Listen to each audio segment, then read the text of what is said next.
barbaadanii fi kalara barbaadan irratti akkasuma immoo kan inni kalara barbaadan filatanii dalagama filannoo keessan jechuudha. Isin agarsiisu qofaaf meetirii 2 fi meetirii 3 qabadee dhufe. Assalaamu alaykum wa rahmatullahi wa barakatuh. Har'as majlisa Arabiyaa haala qabannee isin dhufnee saantii 30 jechuun isa kana haala ammas argitan kanaan jechuudha. Dizaayinii jijjiirrillee hojjechuu dandeenya. Akkasuma immoo kalariin bifa isin barbaadan ammoo jechuudha. Meesiisi boondidiin isaa kun boondidii tokkoffaadha. Kaa'een boondidiin akkasuma hedduu bareedaa kan ta'e haqa dubaatu jechuudha.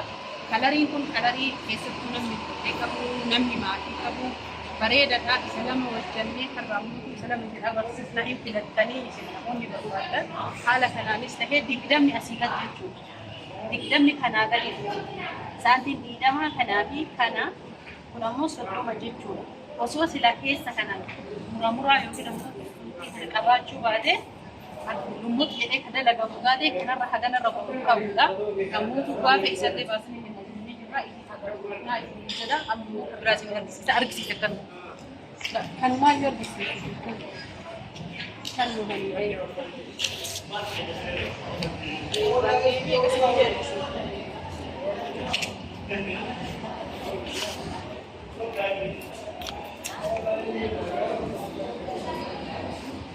Kunama meesis kan mucha kunama mitira sadii kun jechuudha amma isin argaa jirtan mitira sadii mitirri jahaa jechuun kana lama jechuudha kani nama mitira sadii isin agarsiisaa isin mitira sadii kana kun mitira sadii akkanatti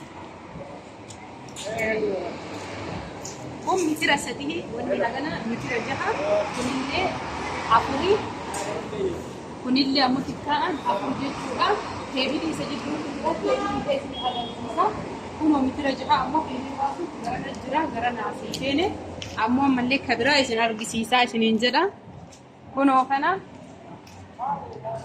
kun mitira lama mitira jaha innillee jechuu ka dalagame 12 namoonni barbaadan jira. Kun diizaayinii biraatiin haala ammas kanaani bikaan isaa kun muka eegasii carqii bifa barbaadanii fi kalara barbaadan filatanii akkasuma immoo kanallee kalara barbaadan filatanii filannoo kalara keessanii boondii diibichaadha. Kunillee abbaa 30 akkuma isiniin jedhe abbaan diidama kanaa gadi jechuudha yookiin kanaa gadi abbaan diidama isinii galee amma kun akkana sadiin kana maleellee diizaayinii qirxii muraa kana maleellee hin dalagama garuu akkaataa filannoo keessaniiti boondidiin isaa tokkoffaadha.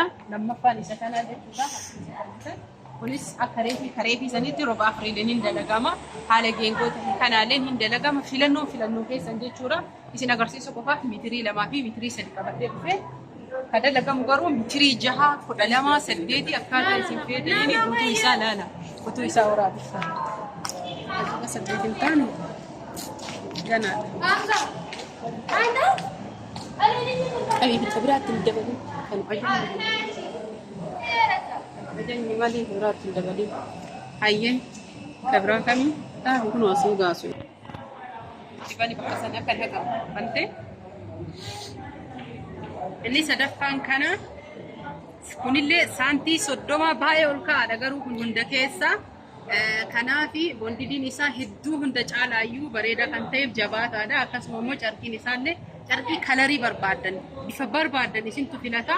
Boondidii qofa tokkoffaa ta'uu isinii filannaa isiniin jedha. Kunis mitira haga barbaadanii 12 barbaadanii 8 barbaadanii 6 barbaadanii filannoon keessanii wanni sirriitti isinii galuu qabu tikkaa fi makaddaa yookiin tiraasiin xixiqqoon tuni kadabaltu saantii yookiin ammoo tuyyuu kaaree fi mitiraa fi kaaree irratti jechuudha. Kaaree 8 yoo ta'e tikkaa alleen hin dabala.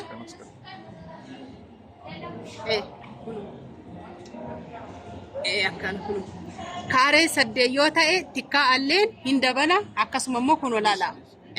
Kaaree 8 yoo ta'e tikkaa anis hin dabala, tiraasiinis hin dabala jechuudha. Ammoo tuyyuu teebilii isaa jidduu isaa taa'u isin agarsiisa. Isa waliin kan dalagamu ammuma qopheessee isin argisiisa. Akka isaallee ogeeffamuu baate kabira taatu. Haala kanaan itti aansuun ammootu walalii mana keessaa afamuu obboleeyyan kiyyaa akka biteef jechuudha. Viidiyoo gabaabaa isiniif itti maxxanse. Viidiyoon kun garuu har'aatii miti.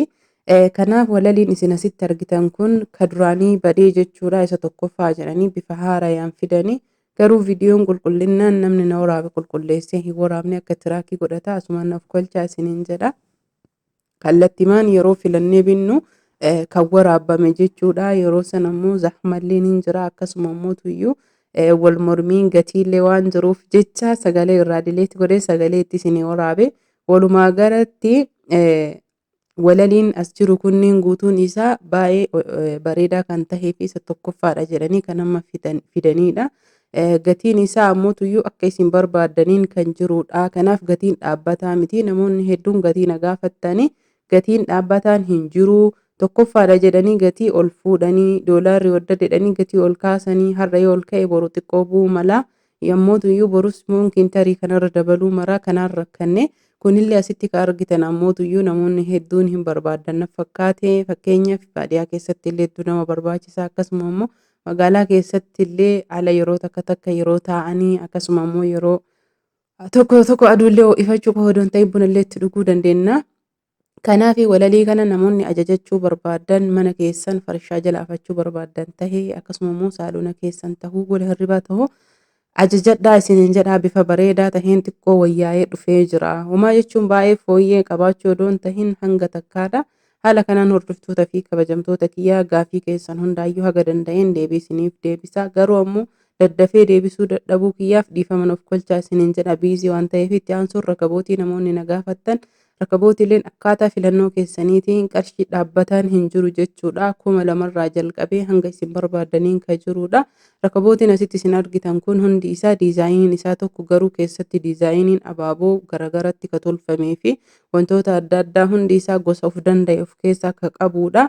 Kanaaf sirriitti viidiyoon isinitti mul'atu isiniin jedhaa kan waraabne ammootu suuqa waan taheef akkasuma ammootuyyuu meeshaa hedduu walirra waan taheef namni na waraabullee sirriitti na waraabne. Asumaan of kolchaa viidiyoon kee kan majliisaallee xiqqoo akka tiraakii godhate qulqullaa'ee hin mul'anne isiniin jedha.